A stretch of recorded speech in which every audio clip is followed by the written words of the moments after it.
वंदे मातरम, जय हिंद स्टूडेंट्स।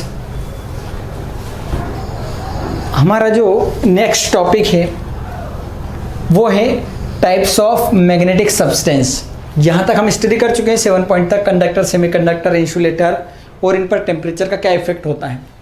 अगला जो हमारा टॉपिक है वो है टाइप्स ऑफ मैग्नेटिक सब्सटेंस या मैग्नेटिक नेचर, कि मैग्नेटिक नेचर के बेस पर सब्सटेंस कितने टाइप के होते हैं, इनकी हम स्टडी करते हैं अगले टॉपिक में। तो देखिए, सबसे पहले तो हम बात करते हैं टाइप्स ऑफ मैग्नेटिक सब्सटेंस की, कितने टाइप के होते हैं।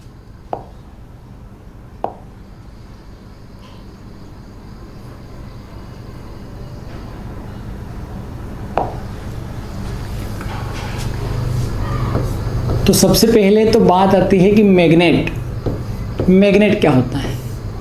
स्टूडेंट्स, कोई सा भी ऐसा सब्सटेंस जिसको अगर हम लटका देते हैं तो वो नॉर्थ और साउथ पोल की ओर इंडिकेट करता है, दो डायरेक्शन को शो करता है, उसे हम कहेंगे मैग्नेट। मतलब जिसमें दो पोल होते हैं, north pole and south pole, और जो अगर हम उसको लटकाते हैं तो लटकाने पर वो दो डायरेक्शन की ओर इंडिकेट करता है, नॉर्थ डायरेक्शन और साउथ डायरेक्शन, उसे हम क्या कहेंगे, मैग्नेट।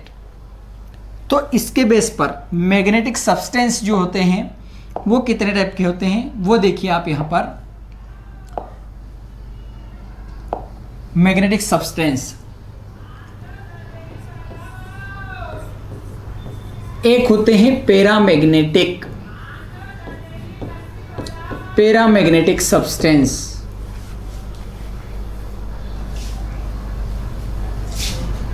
दूसरे होते हैं डाईमैग्नेटिक सब्सटेंस,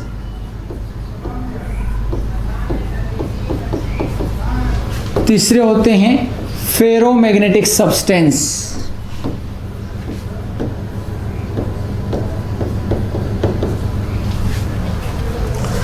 चौथे होते हैं एंटी फेरोमैग्नेटिक सब्सटेंस,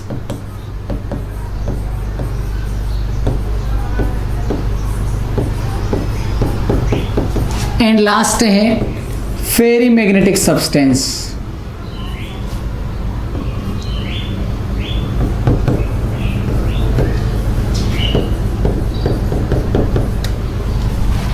ये जनरली 5 टाइप के सब्सटेंस हैं मैग्नेटिक नेचर के बेस पर।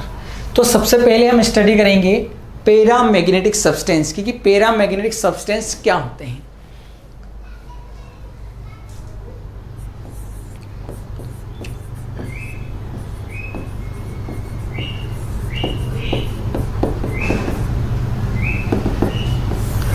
पैरामैग्नेटिक सब्सटेंस, देखिए सिंपल सी डेफिनेशन, स्टूडेंट्स डेफिनेशन दे देना कि दो सब्सटेंस, फिर चेंज आएगा थोड़ा सा, those substance which attract towards magnet,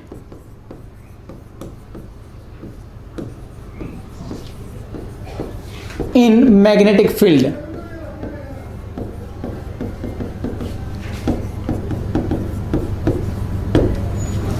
are called paramagnetic substance.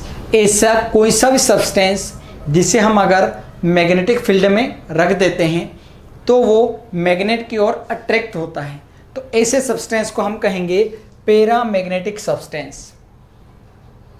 और इसके ऐसा क्यों होता है, तो इसका रीजन आप लिखेंगे due to the presence of unpaired electron.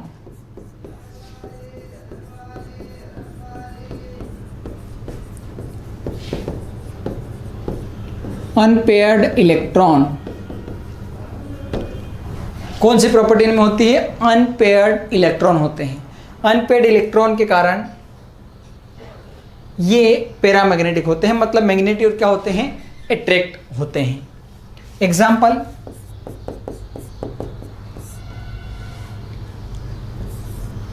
O2, Cu 2+, Ti 3+, etc etcetera, ये आप एग्जाम्पल दे सकते हैं। मैग्नेट की ओर अट्रैक्ट होंगे। अब इसका जस्ट अपोजिट है डायमैग्नेटिक सब्सटेंस।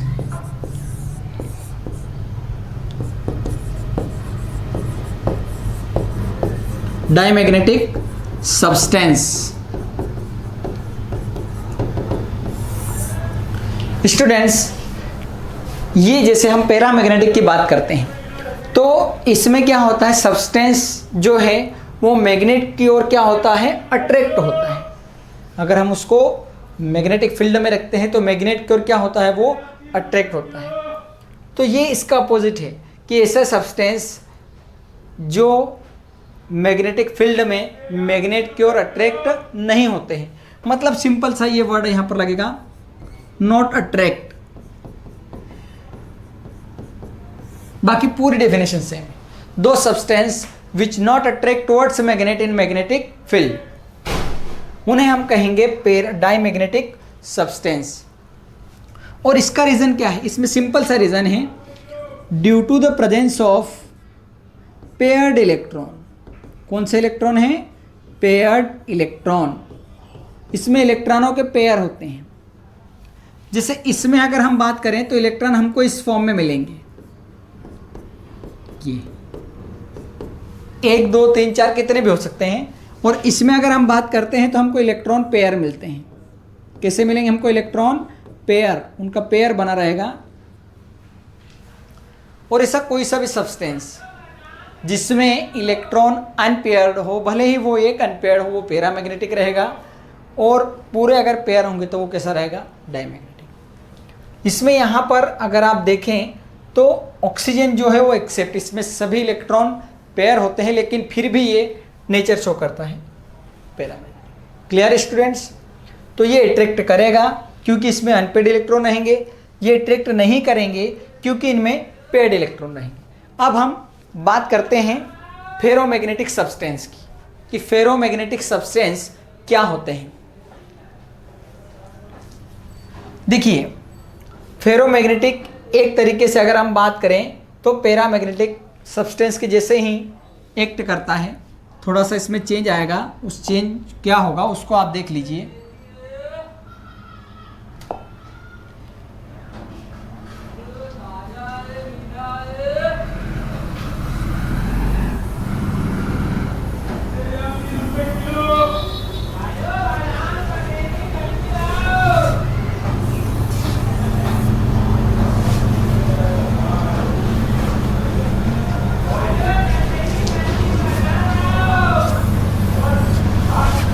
देखिए स्टूडेंट्स, अब चेंज कहां पर आएगा,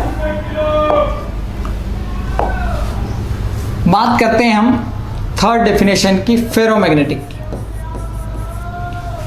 तो जैसे पैरामैग्नेटिक सब्सटेंस मैग्नेट की ओर अट्रैक्ट होते हैं, ऐसे के ऐसे फेरोमैग्नेटिक सब्सटेंस भी मैग्नेट की ओर अट्रैक्ट होते हैं। लेकिन दोनों में डिफरेंस ये है, पैरामैग्नेटिक में अट्रैक्ट होंगे लेकिन फेरोमैग्नेटिक में स्ट्रांगली अट्रैक्ट होंगे, बहुत ही तेजी से अट्रैक्ट होंगे मैग्नेट की ओर। डेफिनेशन पे ध्यान दीजिए, those substance which strongly attract towards magnet, ये वाला वर्ड यहां पर हमको ऐड करना है, strongly attract towards magnet are called ferromagnetic substance, उन्हें हम कहेंगे फेरोमैग्नेटिक सब्सटेंस। और इसका रीजन भी क्या है कि इनमें अनपेयर्ड इलेक्ट्रॉन प्रेजेंस होते हैं। रीजन दोनों में सेम है, अनपेयर्ड इलेक्ट्रॉन प्रेजेंट होते हैं। एग्जांपल देख लीजिए इसके, iron, cobalt, nickel, CrO2 etcetera. और स्टूडेंट्स, अगर इसका आप सिंबल से शो करना चाहें तो इस टाइप से सिंबल बनेंगे इसके, स्ट्रांगली अट्रैक्शन के।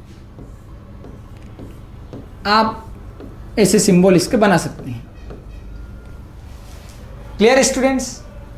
ये जो ऑब्जेक्टिव है ये एग्जाम में भी आ चुका है, एनुअल एग्जाम में, कि iron, cobalt, nickel are which type of substance, paramagnetic, diamagnetic, ferromagnetic, ferrimagnetic, all of this, ऐसा भी ऑब्जेक्टिव आ सकता है। तो आप थोड़ा सा ध्यान दें, ये मेज द कॉलम में भी आए हुए हैं, आंसर इन वन वर्ड में आए हुए हैं।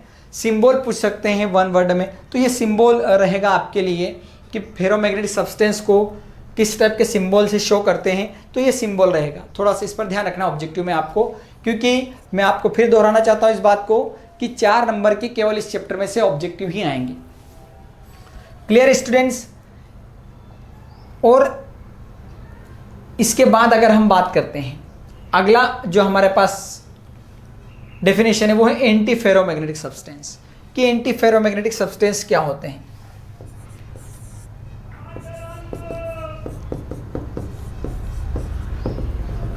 एंटी फेरोमैग्नेटिक सब्सटेंस, तो स्टूडेंट्स सिंपल सी डेफिनेशन है कि ऐसे सब्सटेंस जिनका मैग्नेटिक मोमेंट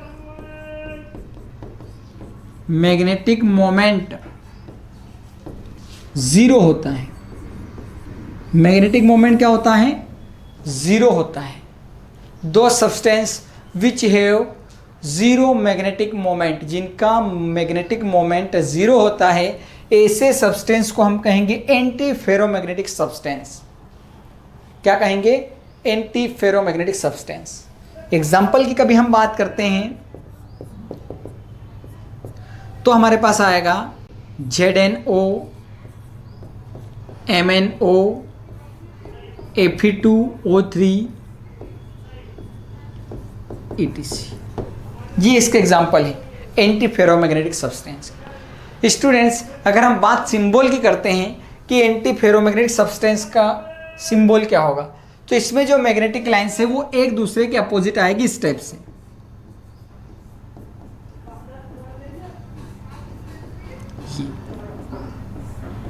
ये एक दूसरे के अपोजिट लाइन बनेगी, ये है एंटी फेरोमैग्नेटिक। मैग्नेटिक जो लाइन्स है वो एक दूसरे को क्रॉस कर देती हैं, इसलिए मैग्नेटिक मोमेंट जो है वो क्या होता है? जीरो। क्लियर है स्टूडेंट्स? अब अगला जो हमारा टॉपिक है फेरी मैग्नेटिक सब्सटेंस। स्टूडेंट्स कभी कभी क्या होता है, जब हमें बहुत ज़्यादा याद रहता है तो हमारा कॉन्फिडेंस भी थोड़ा सा ज़्यादा रहता है, तो उस समय क्या होता है, कुछ कुछ चीज़ें ऐसी है जिस पर आपको बारीकी से ध्यान देना है कि एग्ज़ाम में क्या पूछा गया है। क्योंकि देखिए यहाँ पर अक्सर बच्चे गलती कर देते हैं। फेरोमैग्नेटिक और फेरी मैग्नेटिक, बस एक आई और ओ का डिफरेंस है दोनों में, कि फेरो लिखा है या फेरी पूछना चाहता है वो। पता चले कि उन्होंने फेरी पूछा और हमको फेरो बहुत बढ़िया तरीके से याद है, तो हम फेरो की डेफिनेशन उसमें डिनोट कर दें, उसके एग्जाम्पल उसमें लिख दें। ऐसी गलती ना करें। एक वर्ड का ही यहाँ पर डिफरेंस है, ओ और आई, तो ऐसे इसमें थोड़ा सा आप ध्यान दें बेहतर तरीके से, ताकि आपसे गलती कम से कम हो। अब हम बात करते हैं फेरोमैग्नेटिक सब्सटेंस की। फेरोमैग्नेटिक क्या होते हैं?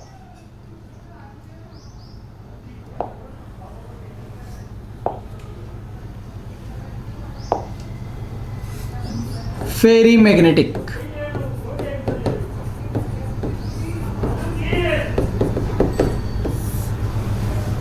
देखिए फेरी मैग्नेटिक में हमको मैग्नेटिक प्रॉपर्टी की कंपेयर करना है दो सब्सटेंस के बीच में।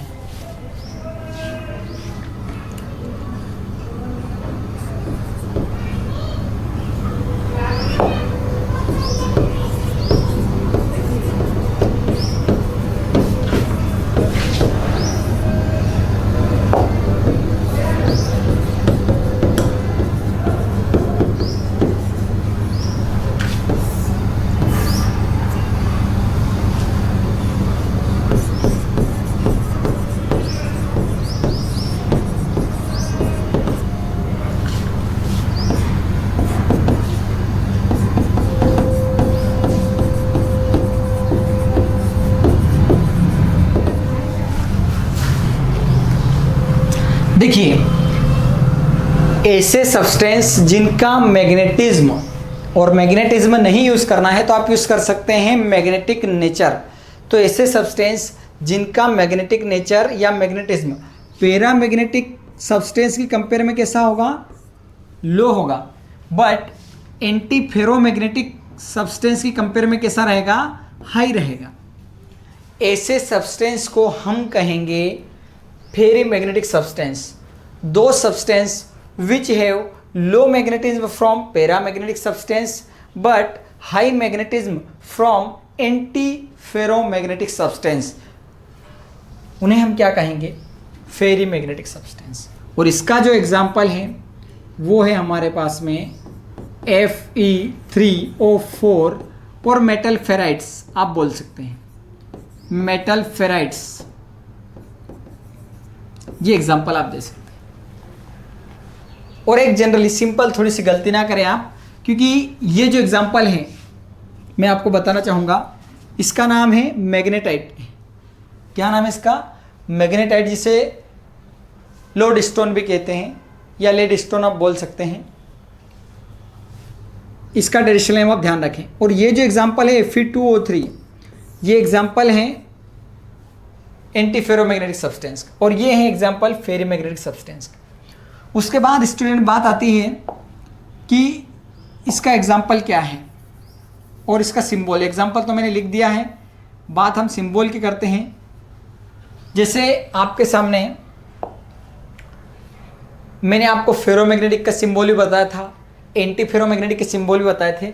अब इसके अगर सिंबल की हम बात करते हैं तो देखिए इसका सिंबल ये रहे, आप एग्जाम में अच्छे से ध्यान दें। ये 2 एरो आपको अप डायरेक्शन में बनाने हैं और एक लो डायरेक्शन में बनाने हैं।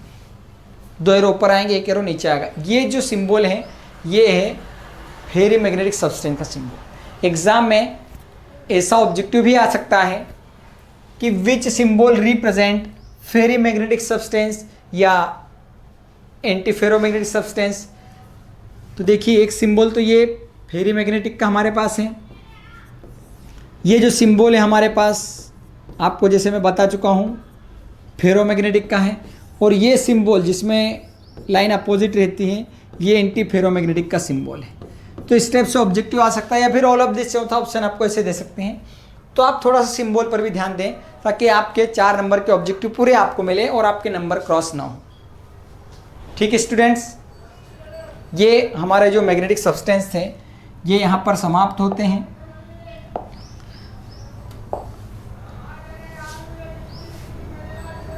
अब अगर हम बात करते हैं तो हमारे पास एक और टॉपिक है एन टाइप और पी टाइप के जो सेमीकंडक्टर है वो, कि एन टाइप और पी टाइप के सेमीकंडक्टर क्या होते हैं। जैसे यहाँ पर ये लिखा हुआ है सेमीकंडक्टर, तो इसके 2 टाइप होते हैं सेमीकंडक्टर के, एन टाइप और पी टाइप के सेमीकंडक्टर। देखिए मैं आपको बताना चाहता हूँ, आप अच्छे ध्यान से देखें, उनमें से एग्जाम में किस टाइप के ऑब्जेक्टिव आ सकते हैं, आप कैसे उनको आइडेंटिफाई कर सकते हैं कि एन टाइप के हैं या पी टाइप के हैं। देखिए सेमीकंडक्टर जनरली 2 टाइप के होते हैं।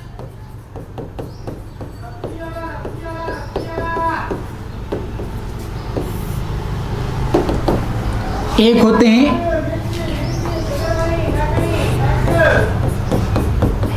N type of semiconductor. Students इसको एन टाइप के अलावा नेगेटिव टाइप सेमीकंडक्टर भी बोल सकते हैं। क्या बोल सकते हैं हम?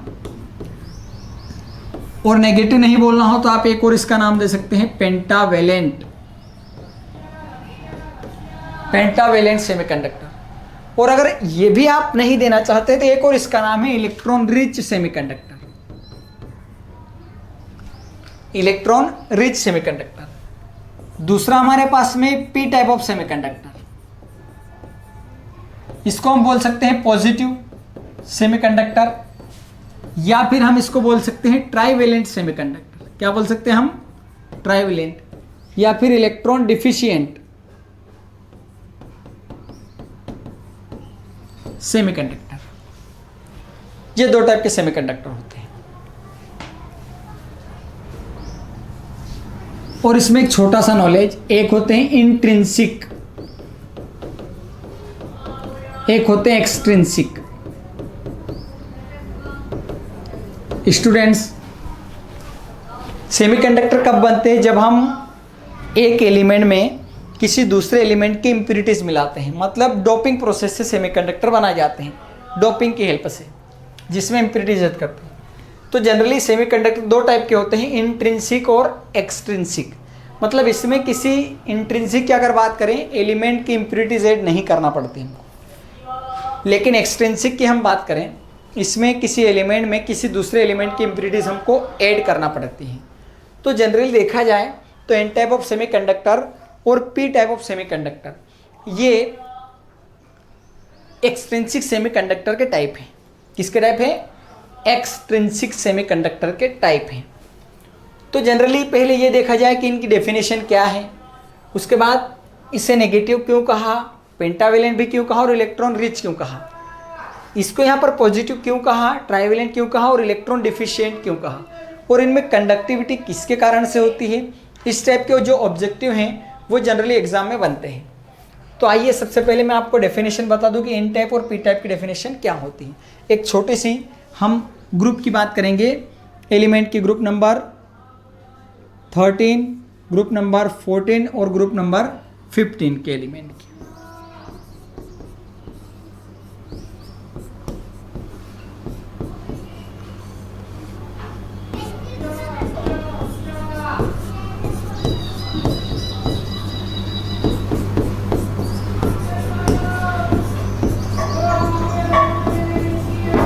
ये स्टूडेंट आपने पढ़ा होगा, बोरॉन फैमिली, कार्बन फैमिली और नाइट्रोजन फैमिली। बैंगन, आलू, गाजर, इन थैला, काशी गए संत पंडित और नहीं पढ़ना ऐसा सब्जेक्ट बायो। इस टाइप से आपने पिछली क्लासेस में पढ़ा होगा, 11th क्लास में, 9th में, 10th में, कहीं ना कहीं।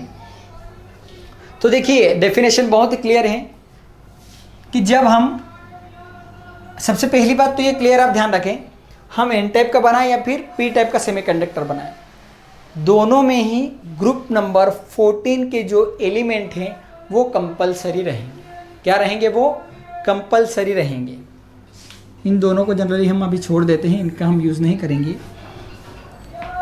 आप चाहे एन टाइप बनाएं चाहे पी टाइप बनाएं, ग्रुप नंबर 14 के एलिमेंट कंपलसरी उसमें रहेंगे।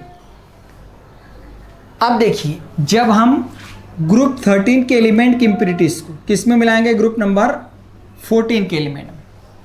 When the impurities of group number 13 elements added in group number 14 elements to form P type of semiconductor, कौन से बनते हैं? P टाइप के सेमीकंडक्टर बनते हैं जब हम 13 की इम्प्यूरिटीज को मिलाएंगे 14 में। क्लियर है?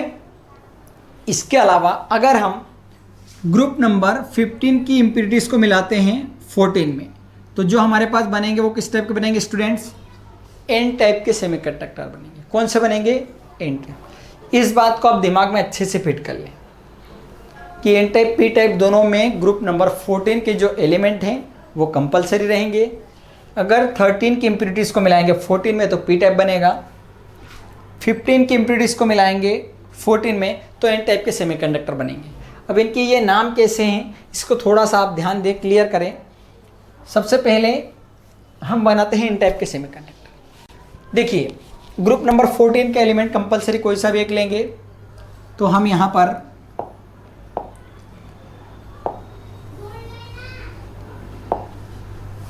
सिलिकॉन लिया हमने यहां से। इलेक्ट्रॉनिक कॉन्फ़िगरेशन लिखेंगे इसका हम 1s2 2s2 2p6 3s2 और 3p2। इसके आउटर मोस्ट सेल में टोटल इलेक्ट्रॉन कितने हो गए? 4। देखिए यहाँ पर 1 2 1 2, आउटर मोस्ट सेल में टोटल 4 इलेक्ट्रॉन है इसके। क्लियर है यहाँ पर? अब आपको, क्योंकि हम इन टाइप बना रहे हैं, यहाँ से कोई सा भी एक एलिमेंट लेना है, यहाँ से भी कोई सा एक ले सकते हैं। कंडीशन है कि जितना बड़ा एलिमेंट लेंगे उतना बड़ा उसका इलेक्ट्रॉनिक कॉन्फ़िगरेशन आएगा, उतना ज़्यादा उसका एटॉमिक नंबर आएगा। बाकी कोई प्रॉब्लम नहीं है। सबसे छोटा एटॉमिक नंबर पी का, इसलिए हम इसको शो कर रहे हैं यहाँ पर। ये लिया हमने पी।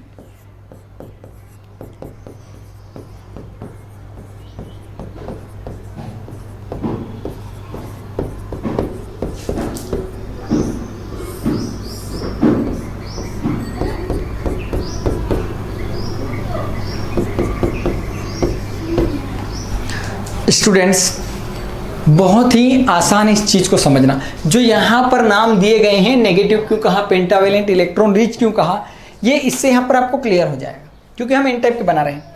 अब देखिए, ग्रुप 14 तो दोनों में कंपलसरी है।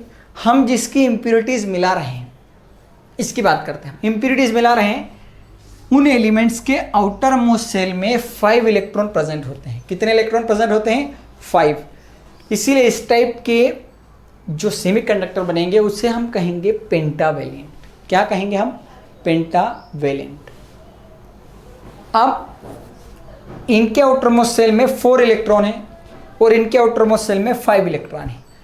इनकी कंपेयर में, मतलब ग्रुप नंबर 14 जिसमें हम इम्प्योरिटी मिला रहे हैं, ग्रुप नंबर 14 के एलिमेंट के कंपेयर में इनके आउटरमोस्ट शेल में 1 इलेक्ट्रॉन ज़्यादा है। तो 1 इलेक्ट्रॉन ज़्यादा है, इसीलिए इस टाइप के जो सेमीकंडक्टर है उन्हें हम कहेंगे इलेक्ट्रॉन रिच सेमीकंडक्टर। क्या कहेंगे? Electron rich semiconductor. और इलेक्ट्रॉन पर चार्ज होता है नेगेटिव, इसीलिए इस टाइप के सेमीकंडक्टर को हम कहेंगे नेगेटिव टाइप सेमीकंडक्टर। तीनों चीज़ें क्लियर है। नेगेटिव क्यों हुआ, पेंटावेलेंट क्यों हुआ, इलेक्ट्रॉन रिच क्यों हुआ, ये सब इसके कारण हुआ क्योंकि इससे ज़्यादा इलेक्ट्रॉन हमारे पास में है। अब एग्जाम में ऑब्जेक्टिव किस टाइप से बनते हैं कि जो एन टाइप के सेमीकंडक्टर हैं वो इलेक्ट्रिसिटी कंडक्ट करते हैं, तो क्यों करते हैं, क्या होता है उनमें से। तो ये आपको यहाँ से दिख रहा है, इनके पास 4 इलेक्ट्रॉन है, इनके पास 5 इलेक्ट्रॉन है, इनकी कंपेयर में 1 इलेक्ट्रॉन एक्स्ट्रा इनके पास।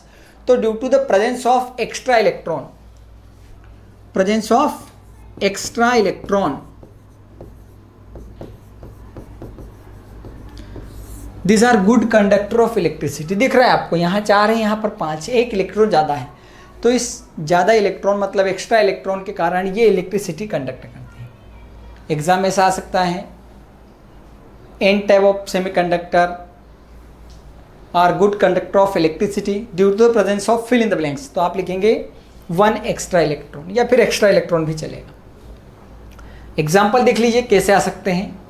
यहाँ पर सिंपल से एग्जाम्पल हैं इसके, मैं आपको बताना चाहूँगा, आप थोड़ा सा ध्यान दें।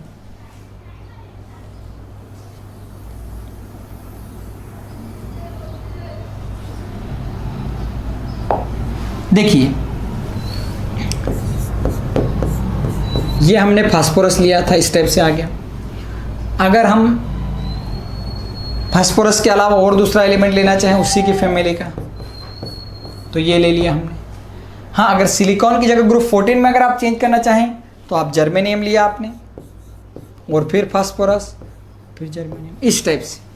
मतलब ग्रुप 14 के एलिमेंट आइट साइड में रहेंगे, ग्रुप 15 के एलिमेंट बीच में रहते हैं। अगर बीच में ग्रुप 15 के आते हैं तो वो रहेगा पी टाइप ऑफ सेमीकंडक्टर। हाँ, और इनके प्लेस पे अगर बीच में मान लीजिए कि ग्रुप 13 का कौन सा एलिमेंट आ जाए तो आप समझ गए होंगे कि वो जो कंडक्टर बनेगा कौन सा बनेगा, वो पी टाइप ऑफ सेमीकंडक्टर बनेगा। Clear students? अब हम पी टाइप के सेमीकंडक्टर बनाते हैं कि उसको पॉजिटिव, ट्राइवेलेंट या फिर इलेक्ट्रॉन डिफिशिएंट कंपाउंड क्यों कहा।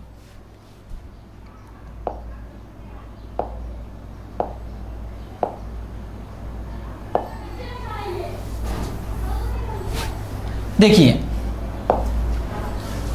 यहां से ग्रुप 14 के एलिमेंट तो कंपल्सरी रहेंगे। हमने लिया है सिलिकॉन, इसमें सबसे छोटा एलिमेंट है बोरॉन, तो ये 1s2 2p1। जैसा कि आपको दिख रहा है, इसके आउटरमोस्ट शेल में कितने इलेक्ट्रॉन हैं? 3 इलेक्ट्रॉन, 2 और 1 3। स्टूडेंट क्लियर है? आप समझ गए होंगे कि यहां पर जो हम इम्प्योरिटीज ग्रुप नंबर 14 में मिला रहे हैं उनके आउटर मोस्ट शेल में 3 इलेक्ट्रॉन है। कितने इलेक्ट्रॉन है? 3 इलेक्ट्रॉन। इसीलिए इस टाइप के जो कंडक्टर बनेंगे सेमीकंडक्टर, उन्हें हम कहेंगे ट्राइवेलेंट सेमीकंडक्टर। क्या कहेंगे? Trivalent semiconductor. उसके बाद इनकी कंपेयर में, ग्रुप नंबर 14 के एलिमेंट की कंपेयर में, जैसे इनके पास 4 इलेक्ट्रॉन है, इनके पास कितने हैं? 3 इलेक्ट्रॉन है। इनकी कंपेयर में इनके पास 1 इलेक्ट्रॉन कम होता है आउटर मोस्ट शेल में, इसीलिए इलेक्ट्रॉन की कमी के कारण इन्हें हम कहेंगे इलेक्ट्रॉन डिफिशिएंट कंपाउंड, इलेक्ट्रॉन की कमी के कारण। क्लियर है? और इस इलेक्ट्रॉन की कमी के कारण ही यहाँ पर एक होल बनेगा। क्या बनेगा? होल। और वो होल रहेगा पॉजिटिव। कैसा रहेगा होल? पॉजिटिव। इसीलिए इस टाइप के सेमीकंडक्टर को हम कहेंगे पॉजिटिव टाइप सेमीकंडक्टर। और due to the presence of hole, these are good conductor of electricity. These are good conductor of electricity. Hole की प्रेजेंस के कारण ये इलेक्ट्रिसिटी के गुड कंडक्टर है। और इसके एग्जांपल आप समझ गए होंगे कि आपको बीच में ग्रुप नंबर 14 का एलिमेंट लेना है। इस टाइप से आप कोई सा भी ले सकते हैं। ये ठीक स्टूडेंट, तो इन टाइप के कंडक्टर इलेक्ट्रिसिटी कंडक्ट करते हैं due to the presence of extra electron, और ये इलेक्ट्रिसिटी कंडक्ट करते हैं due to the presence of hole. और ऐसे एग्जांपल भी ऑब्जेक्टिव में पूछ सकते हैं कि which is not an type of semiconductor, which is not P type of semiconductor. तो बीच में ऐसा आप ध्यान रखें, अगर यहाँ एलिमेंट कोई सा ग्रुप 15 का आ जाएगा वो एन टाइप का सेमीकंडक्टर होगा, यहाँ एलिमेंट अगर 13 का आ जाए वो पी टाइप ऑफ सेमीकंडक्टर होगा। आपके सामने टेबल है, क्लियर है। हम आगे चलते हैं, और ये सारी चीज़ें आपको नोट्स में जब आप पीडीएफ फॉर्म में आपको जो मिलेंगे आप उसको डाउनलोड करेंगे तो इजीली पूरा सिस्टमेटिक लिखा हुआ है और आप समझ सकते हैं आसानी से, कोई प्रॉब्लम नहीं आएगी आपको। अब हम अगली बात करते हैं स्टूडेंट्स। हमारे पास जो अगला टॉपिक है वो है वॉइड्स, कि वॉइड्स क्या होती है और इसके टाइप क्या होते हैं। वॉइड्स की हम बात करेंगे स्पेशली।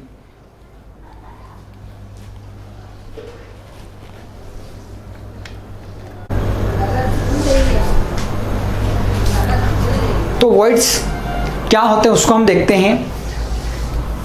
जैसे हमने क्रिस्टल पढ़े हुए हैं, तो क्रिस्टल जितने भी होते हैं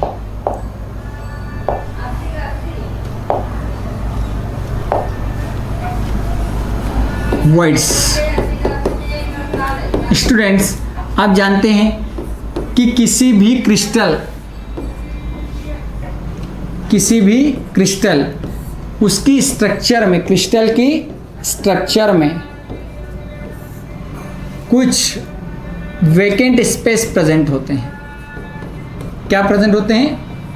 वेकेंट स्पेस या फ्री स्पेस प्रेजेंट होते हैं, तो उन्हें हम कहेंगे वॉइड्स। कोई सा भी क्रिस्टल है उसकी स्ट्रक्चर में जो वेकेंट प्लेस या स्पेस प्रेजेंट होते हैं उन्हें हम कहते हैं वॉइड्स। जनरली वॉइड्स दो टाइप के होते हैं, एक होते हैं टेट्राहाइड्रल वॉइड्स,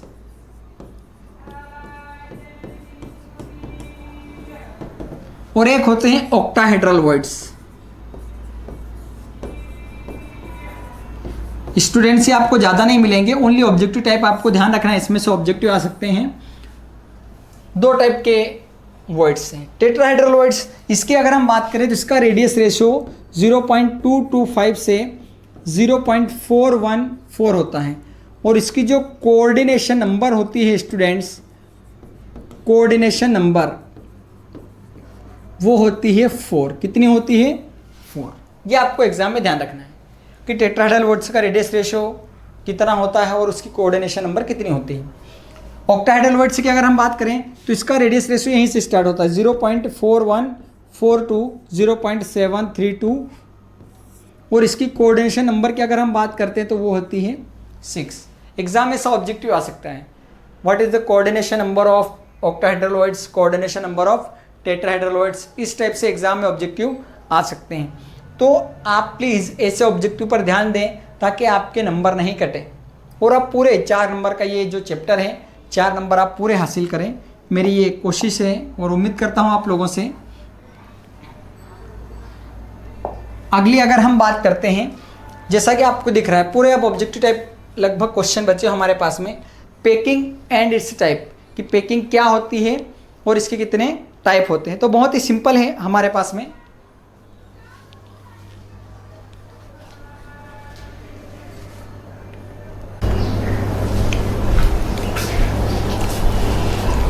स्टूडेंट्स हम बात करते हैं पैकिंग की। पैकिंग और इसके टाइप, जनरली इसमें से आपको ऑब्जेक्टिव ध्यान रखना है। हालांकि सदियां बीत गई है, अभी तक इसमें से कोई सा ऐसा ऑब्जेक्टिव नहीं बना है अभी तक, लेकिन फिर भी आप पढ़े लिखे लोग हैं और आपकी कोशिश है 70 आउट ऑफ 70 लाने की, तो आपके नंबर ना कटे, इसलिए इसमें भी ऑब्जेक्टिव टाइप सभी क्वेश्चन लगभग बचे हुए हैं। पैकिंग हमने क्रिस्टल के बारे में पढ़ा हुआ है, जनरली आपने कहीं ना कहीं जरूर पढ़ा होगा 1 डायमेंशनल, 2 डायमेंशनल, 3 डायमेंशनल। ये जनरली देखा जाए तो पैकिंग के टाइप है कि कोई सा भी क्रिस्टल है, उस क्रिस्टल में उसका जो अरेंजमेंट होता है मॉलिक्यूल का, एटम्स का, आयंस का, वो रेगुलर होता है। कैसा होता है वो? रेगुलर। तो किसी भी क्रिस्टल में उसके कंपोनेंट के रेगुलर अरेंजमेंट को हम क्या कहेंगे? पैकिंग। किसी भी क्रिस्टल में उसके कंपोनेंट के रेगुलर अरेंजमेंट को हम कहेंगे पैकिंग। और पैकिंग जनरली 3 टाइप की होती है। कितने टाइप की होती है? 3 टाइप की होती है। 1 dimensional close packing, 2 dimensional close packing, 3 dimensional close packing, इस टाइप से होती है। 1 डायमेंशनल क्लोज पैकिंग की बात करें तो इसकी जो कोऑर्डिनेशन नंबर हैं वो कितनी होती हैं? 2 होती है। जनरली देखा होगा आपने इस टाइप से। ये 1 डायमेंशनल क्लोज पैकिंग है, इस टाइप से। फिर बात आती है 2 डायमेंशनल क्लोज पैकिंग की। ये कितने टाइप की होती है? 2 टाइप की। जनरली आपने इस टाइप से देखा होगा, 1 स्फेरिकल होता है इस टाइप से, ये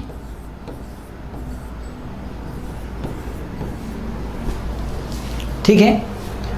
तो 2 डायमेंशनल क्लोज पैकिंग के 2 टाइप होते हैं। पहला है square close packing. Square close packing तो ऑब्जेक्टिव में केवल आपको ध्यान रखना है, स्क्वायर क्लोज पैकिंग की कोऑर्डिनेशन नंबर कितनी होती है? 4। और अगला इसका टाइप है 2D का ही, हेक्सागोनल क्लोज पैकिंग।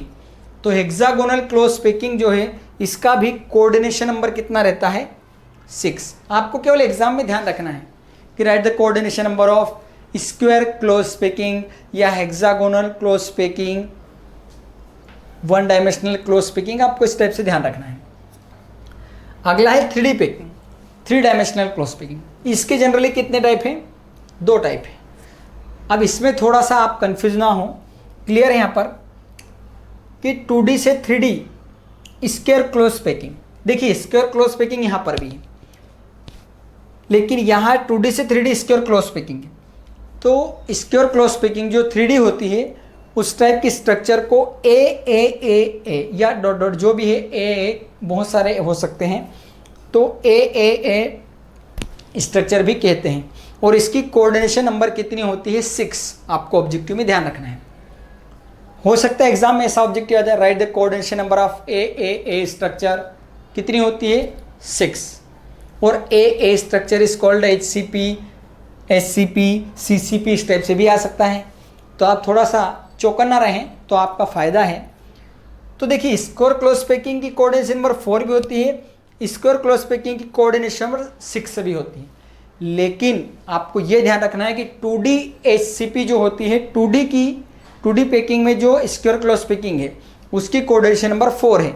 और 3D की जो स्क्वायर क्लोज पैकिंग है उसमें उसकी कोऑर्डिनेशन नंबर कितनी है? 6 है।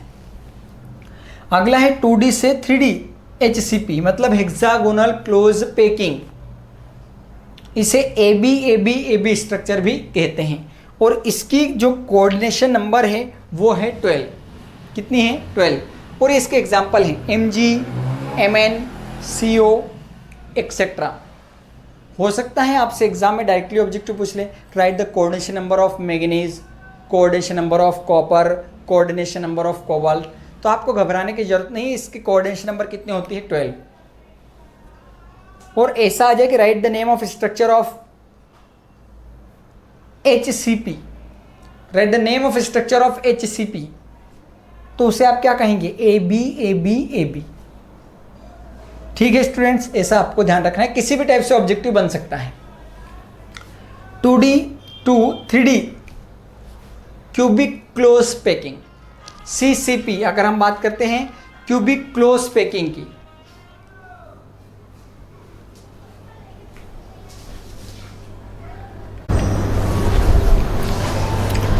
और इस टाइप से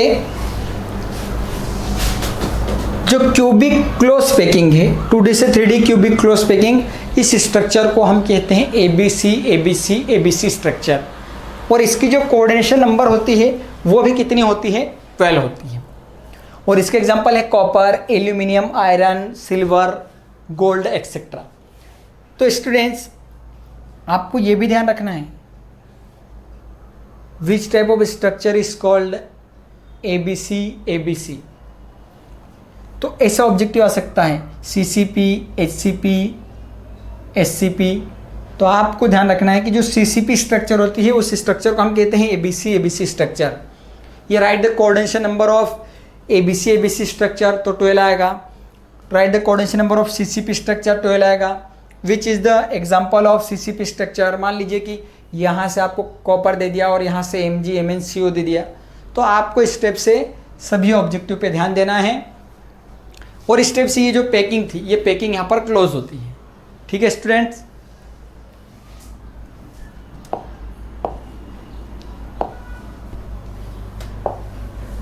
अब हमारे पास में आती है super conductivity and coordination number, जिसकी हम उधर चर्चा कर रहे थे कि कितना होता है। हालांकि बेहतरीन बात यह है कि जितने आपको केवल एग्जाम्पल मिलेंगे नोट्स में, वो गाइड में भी उतने ही हैं, बुक में भी उतने। कैसे निकालते हैं कोऑर्डिनेशन नंबर, उसका कोई परफेक्ट ऐसा फॉर्मूला नहीं है। तो डेफिनेशन और एग्जाम्पल पे आप ध्यान दें। इनमें से अक्सर ऑब्जेक्टिव आ चुके हैं। अब देखिए, सुपर कंडक्टिविटी की पहले हम बात कर लेते हैं कि सुपर कंडक्टिविटी क्या होती है।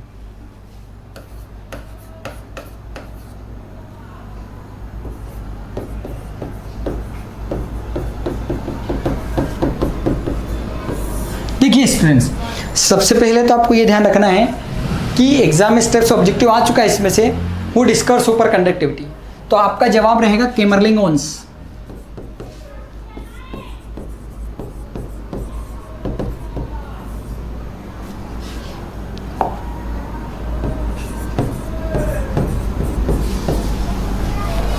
केमरलिंग-ओन्स ने सुपर कंडक्टिविटी को डिस्कवर किया था। अब जनरली ये होती क्या है, तो सिंपल सी बात है कि अगर हम किसी भी कंडक्टर का, ठीक है, अगर इसको हम टेम्परेचर लो करते हैं, टेम्परेचर क्या करते हैं कंडक्टर का, लो करते हैं, तो इसका रेसिस्टेंस भी क्या हो जाता है, लो हो जाता है। मतलब कंडक्टर का टेम्परेचर डिक्रीज करेंगे, रेसिस्टेंस भी क्या हो जाएगा, डिक्रीज हो जाएगा। और उसकी जो कंडक्टिविटी है,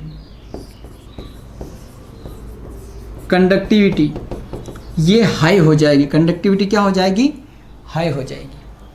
और एब्सोल्यूट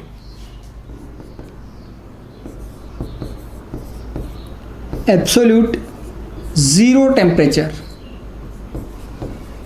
एब्सोल्यूट जीरो टेम्परेचर पर किसी भी सब्सटेंस की जो कंडक्टिविटी होती है उसे हम कहते हैं superconductivity at absolute temperature, या फिर आप बोल सकते हैं 0 kelvin. At 0 kelvin temperature the conductivity of an conductor is called superconductivity. 0 kelvin, या फिर हम इसको बात करें -273 डिग्री सेल्सियस, तो 0 केल्विन टेम्परेचर पर या -273 डिग्री सेल्सियस, मतलब एब्सोल्यूट टेम्परेचर पर किसी भी सब्सटेंस की कंडक्टिविटी को हम कहेंगे सुपर कंडक्टिविटी। और इसको हु डिस्कवर सुपर कंडक्टिविटी, ऐसा ऑब्जेक्टिव एनुअल में आ चुका है। तो आप ध्यान रखें, इसको डिस्कवर किया था केमरलिंग-ओन्स ने। क्लियर है। अब हम बात करते हैं अगले हमारे जो इसी में है कोऑर्डिनेशन नंबर का, कि वो क्या होता है।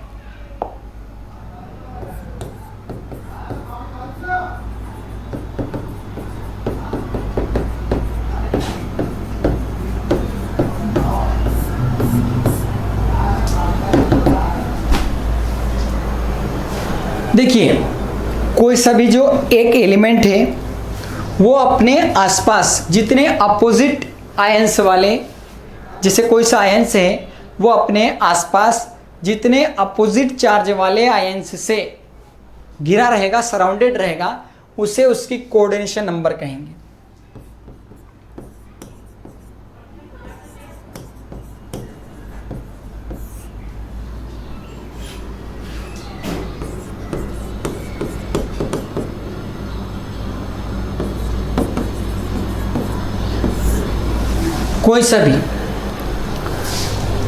कोई सा भी जो आयंस है वो अपने सराउंडेड में जितने अपोजिट आयंस से घिरा रहेगा उसे हम कहेंगे कोऑर्डिनेशन नंबर। नेबरिंग पार्टिकल भी आप बोल सकते हैं नेबरिंग आयंस में, कि नेबरिंग आयंस से घिरा रहेगा उसे हम कहेंगे उसकी कोऑर्डिनेशन नंबर। सबसे बेहतरीन बात यह है कि जब से इसमें से ऑब्जेक्टिव चालू हुए हैं, डेफिनेशन तो पूछने का सवाल ही नहीं है, तो इसमें से ऑब्जेक्टिव आते हैं। जिस एग्जांपल की हम बात करें,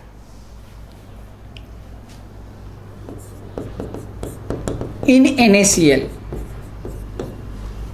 इसकी कोऑर्डिनेशन नंबर होती 6:6। CaCl इसकी कोऑर्डिनेशन नंबर 8:8। ZnS इसकी कोऑर्डिनेशन नंबर है 4:4। CaF2 इसकी कोऑर्डिनेशन नंबर 8:4। और बाकी कोऑर्डिनेशन नंबर के एग्जांपल हमने अभी पैकिंग के अंतर्गत देखे हैं, वर्ड्स में हमने देखे हैं। अब जनरली एग्जाम में ऑब्जेक्टिव इनमें से बहुत बार आ चुके हैं। Right the coordination number of NaCl 6:6। इसका मतलब क्या है कि NaCl में एक Na प्लस 6Cl माइनस से सराउंडेड रहता है, घिरा हुआ रहता है, या अपोजिट एक Cl माइनस है, कितने Na प्लस से घिरा रहेगा, सराउंडेड रहेगा,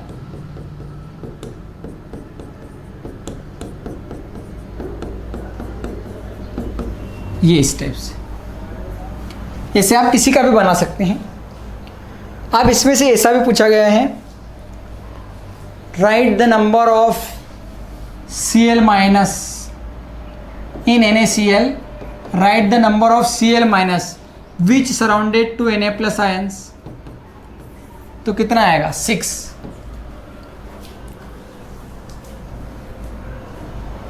ये आप ध्यान रखिए। CaCl का 8:8 होता है, ZnS का 4:4 होता है, CaF2 का 8:4 होता है। ये इनकी कोऑर्डिनेशन नंबर है जो परमानेंट है। तो कैसे भी ऑब्जेक्टिव पूछा जा सकता है। Write the coordination number of CaCl 8:8। In CaCl how many number of Cl minus ion surrounded by Cs plus ion. तो कितना आएगा, ओनली 8। तो ऐसे ऑब्जेक्टिव आपको मिलेंगे। आप ऐसे ऑब्जेक्टिव का थोड़ा सा ध्यान रखें ताकि आपके नंबर पूरे आ सकें, आपको फुल मार्क्स मिल सके एग्ज़ाम में। इसके बाद क्लियर स्टूडेंट्स, और अगर कुछ डाउट होते हैं तो डाउट बॉक्स में आप डाल सकते हैं, उनका सॉल्यूशन करके आपको दे दिया जाएगा।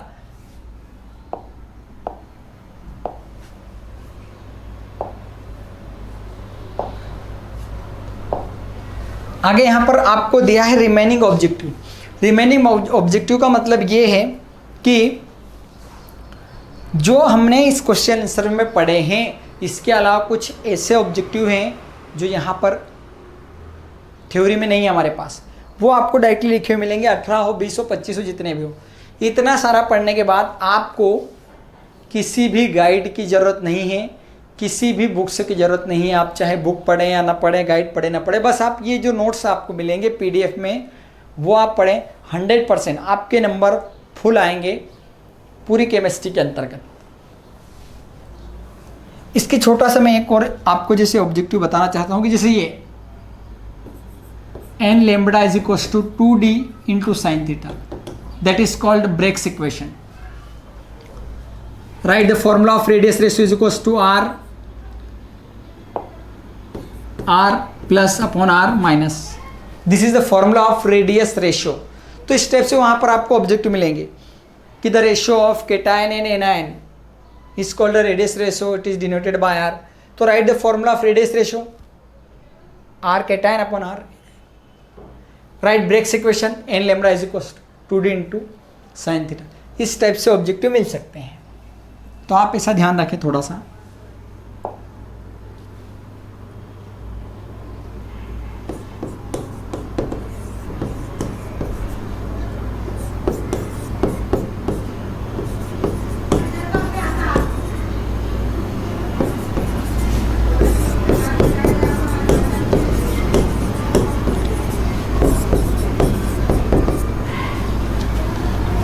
ये एक टेबल थोड़ी सी मैं आपको ऑब्जेक्टिव टाइप बताना चाहता हूँ।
देखिए इस स्टेप से मान लीजिए आपको टेबल दी हुई है, एग्जाम में किस स्टेप से ऑब्जेक्टिव आ सकते हैं, बाकी जो भी है आप उसको देखकर समझ सकते हैं।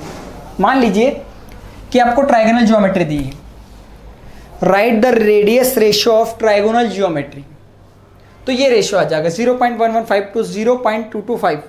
ये एग्जाम स्टेप से एक ऑब्जेक्टिव बन गया है। Write the coordination number of trigonal geometry, कितना आएगा आपके पास, आपको क्लियर समझ में आ जाएगा। 3, what is the example of trigonal geometry, B2O3। या write the radius ratio of B2O3 0.115 to 0.225। Write the coordination number of B2O3। Write the radius ratio of tetrahedral geometry 0.225 to 0.414। Students इस type से इससे objective बनते हैं यहाँ पर। अब एक बात और मैं आपको क्लियर कर दूं, जनरली एग्जाम में कभी डायरेक्टली आता है कि what is radius ratio of tetrahedral geometry, और आपको मान लीजिए 4 ऑप्शन दिए हैं, 1 2 3 4, तो फाइनली ये फाइनल वाला आपको सिलेक्ट करना है। What is radius ratio of octahedral geometry, finally ये वाला इसका रेशियो आ जाएगा। ऐसे तो रेंज यहाँ से यहाँ तक है, लेकिन जनरली कभी कभी ऑब्जेक्टिव बनता है कि the radius ratio of geometry, the radius ratio of one geometry is 0.414। इस स्टेप से मान लीजिए दे दिया गया, right the name of geometry, trigonal, tetrahedral, octahedral, cubic, तो आपका जवाब होगा टेट्राहेड्रल। इस टाइप से कोई सा भी आपको ऑब्जेक्टिव आ सकता है। तो ये इस टाइप के कुछ जो ऑब्जेक्टिव हैं वो आपको रिमेनिंग ऑब्जेक्टिव में 15 20 25 जितने भी होंगे और बाकी जो नोट्स में हैं वो आपको सब मिल जाएंगे। आप बेहतर तरीके से प्रिपेयर करें। आपको कुछ डाउट हो, डाउट बॉक्स में आप डालें, उन डाउट्स को हम वापस क्लियर कर देंगे। बाकी जो नोट्स हैं आपको PDF में मिले हैं, आप उनको बड़े ध्यान से पढ़ें। आपको इतना पढ़ने के बाद किसी भी गाइड की या बुक की ज़रूरत नहीं है, पूरा 100% नोट्स में से आएगा।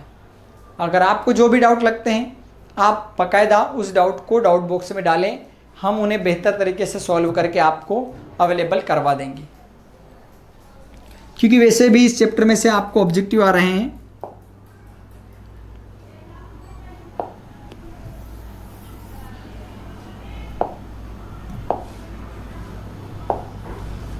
पूरे टॉपिक हमारे यहाँ पर ख़त्म हो चुके हैं। सॉलिड स्टेट पूरा ख़त्म हो चुका है हमारे पास में। अब हम अगर बात करेंगे तो जैसे कि आपको दिख रहा है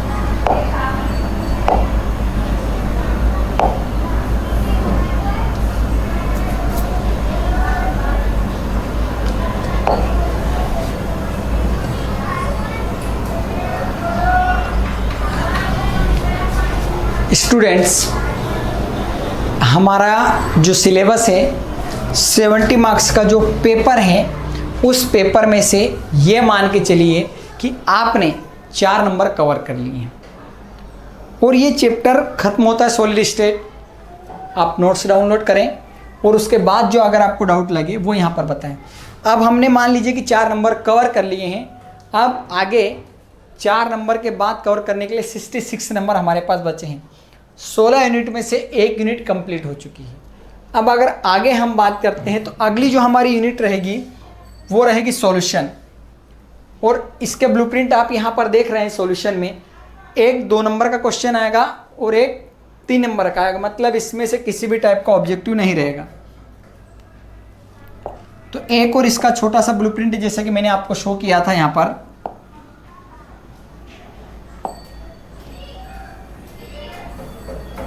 ये देखिए, यहाँ से भी आप इसको समझ सकते हैं कि जो सेकंड यूनिट है इसमें से हमारे पास कोई भी ऑब्जेक्टिव नहीं आएगा। नो ऑब्जेक्टिव यूनिट सेकंड में से, देख लीजिए, नो ऑब्जेक्टिव। अब यूनिट सेकंड में से क्या आ रहा है, मतलब एक 2 का क्वेश्चन आ रहा है और एक 3 का क्वेश्चन आ रहा है यूनिट सेकंड में से, जिसका नाम है सॉल्यूशन।